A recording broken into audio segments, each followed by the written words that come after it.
picture of Paul. That's Paul. Marion and I lost Paul 2.5 years ago. Carl and Melanie lost their beloved brother. This community lost a good friend and a neighbor. That's Paul in his natural state, active, healthy, happy, beating his father at a sport. Unfortunately, occasionally Paul would lose the battle with his addicted brain and relapse. So what I thought I would do for today is I wrote a story. I've actually created a little story for today. The characters are fictional, but all of the experiences are real. It's set 3 years ago when Paul was at the height of his addiction, and it was a bit of a harsher world for addicts back then.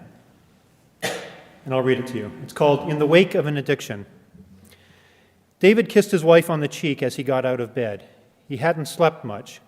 He'd spent most of the night pushing his arms into his stomach because he felt like it was the only way to contain the pain. He showered, got dressed, said a prayer, and entered his car as the sun was rising. For the next hour, he had one goal: get to the airport, pick up his brother and nephew, and get back without breaking down. David's 24-year-old son, Adam, had passed away 2 days earlier. He started the car and the radio came on. It was tuned to a news station discussing the 2016 election campaigns. He turned off the radio and began the drive out of the upper-income neighborhood in which he and his family lived. David arrived at the airport and spotted his guests. His brother, Mark, was in his late 40s, a few years younger than David. Mark lived in Portugal with his wife and 2 children. Mark's 8-year-old son had traveled with him to come to the funeral. Be strong. Don't break, David said to himself before getting out of the car. He and Mark hugged. I am so sorry, said Mark. David covered his mouth with his hand and nodded. He bent down, hugged his nephew, and said with a forced, strong voice, How are you, Thomas? I'm good, Uncle David. Is Adam really dead? David knew that Thomas was a bright and inquisitive child. This would probably be the first of many questions. Uncle David may not be up to answering questions, said Mark. No, that's all right, but let's get in the car and we'll talk during the drive. David thought that answering questions might be a good way to look strong in front of Thomas. He started driving and looked through the rearview mirror at his nephew in the back seat. Yes, I'm afraid Adam passed away, Thomas. David whispered to Mark in the passenger seat. How much have you told him? Very little, Mark whispered back. How did he die? Asked Thomas. Adam got a disease. What's the disease called? It's called opiate use disorder. What is it? What does it do to you? It makes your brain not work properly. How? David wasn't surprised that Thomas wouldn't settle for such a simplistic explanation. This is a kid who by age 5 knew all the U.S. states and their capitals and could position them on a map. David added, well, every person has a certain number of opioid receptors in their brain. Normally, these receptors are filled with natural chemicals called endorphins. That's how people feel good or normal. For some people, use of opiates like painkillers or heroin increases the number of opioid receptors. The person then can't fill the increased number on their own and therefore feels pain and sadness. The person requires more opiates to feel normal.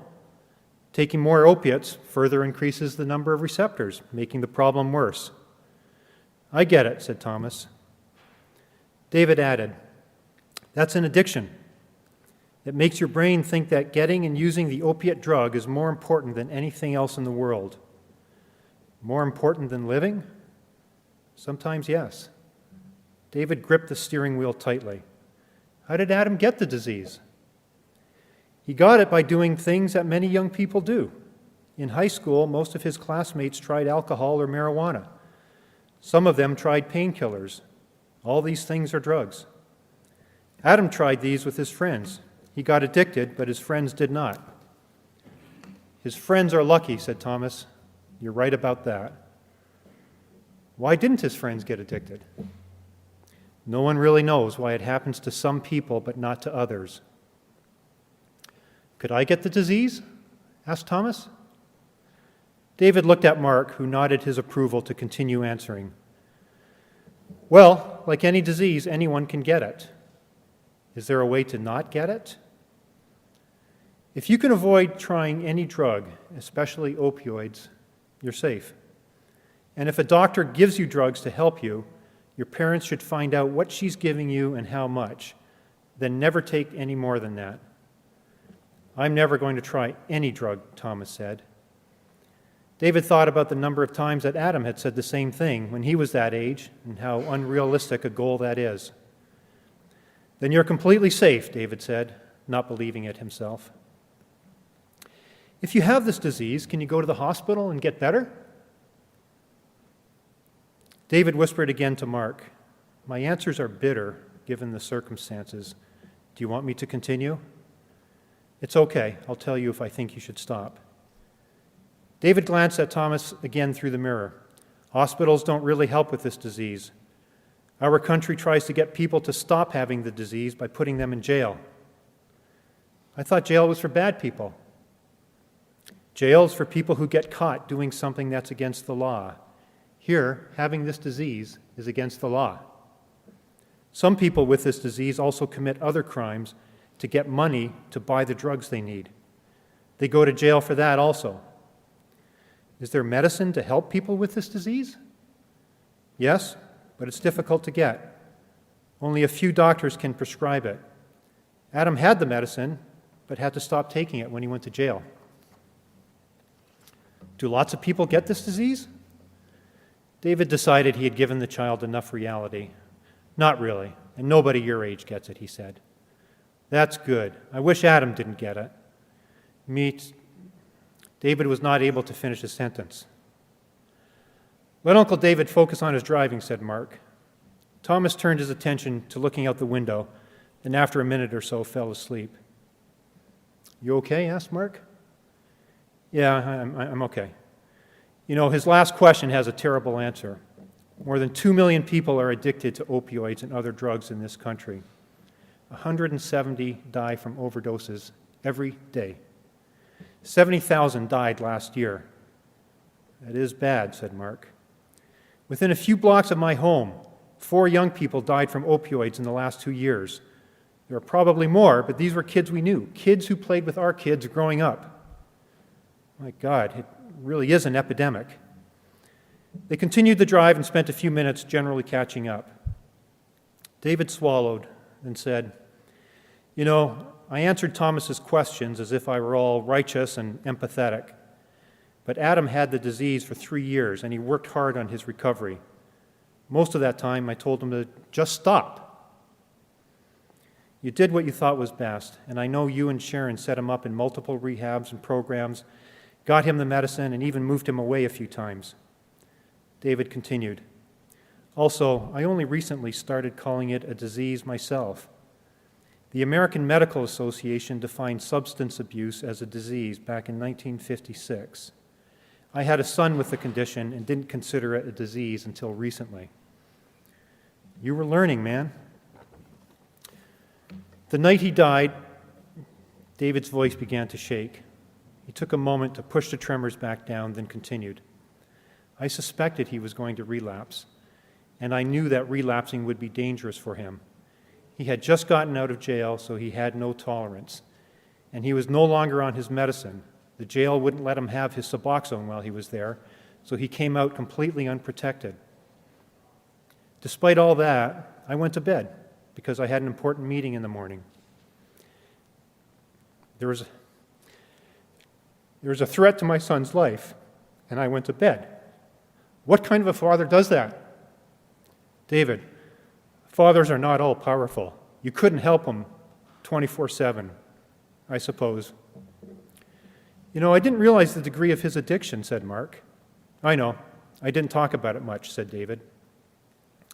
His brother nodded and said, Guys do tend to keep things inside, and this disease is certainly stigmatized. You seem to be blaming yourself. You can't do that. And if you think you didn't do everything perfectly, you need to forgive yourself for that. Maybe. At Adam's rehab meetings, I've heard pastors talk a lot about forgiveness. They said it's important for all of us to forgive ourselves for not understanding addiction. Forgive the addicts. Forgive legislatures, physicians, and law enforcement for not portraying this as an illness. And even forgive friends and family for not reaching out to help. A tall order, I suppose, said Mark. Indeed. They drove in silence for a few seconds. Then David said, "Knowing what I know now, I would advise any parent whose child has this disease to do or not do whatever they'll be able to live with if their child dies. If I could do it over, I'd focus on 3 things. Keep him alive, try to get him better, minimize the harm." They were now in David's hometown. David glanced out the window and saw father and son walking. He gripped the steering wheel hard with one hand and pushed his stomach with the other. He paused and said, "Living with an addict was horrible. There were many bad times. Living without him is going to be a lot worse."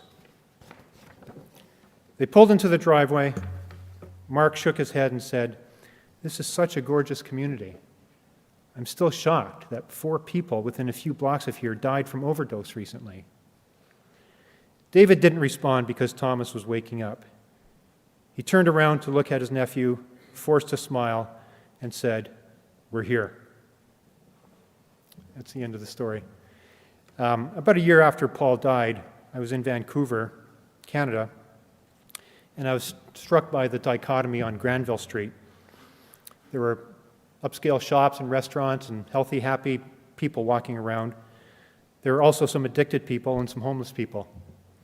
Some of the younger of these folks were playing guitar and singing. It struck me that this street was a metaphor for our world. I wrote the lyrics to the song Granville Street. The song explores the situation and the progress we're all making dealing with this disease, and we are making progress. We are making progress. The world has evolved so much since Paul died. Carl put the music to it, and he's going to play it now. He's my son, Carl.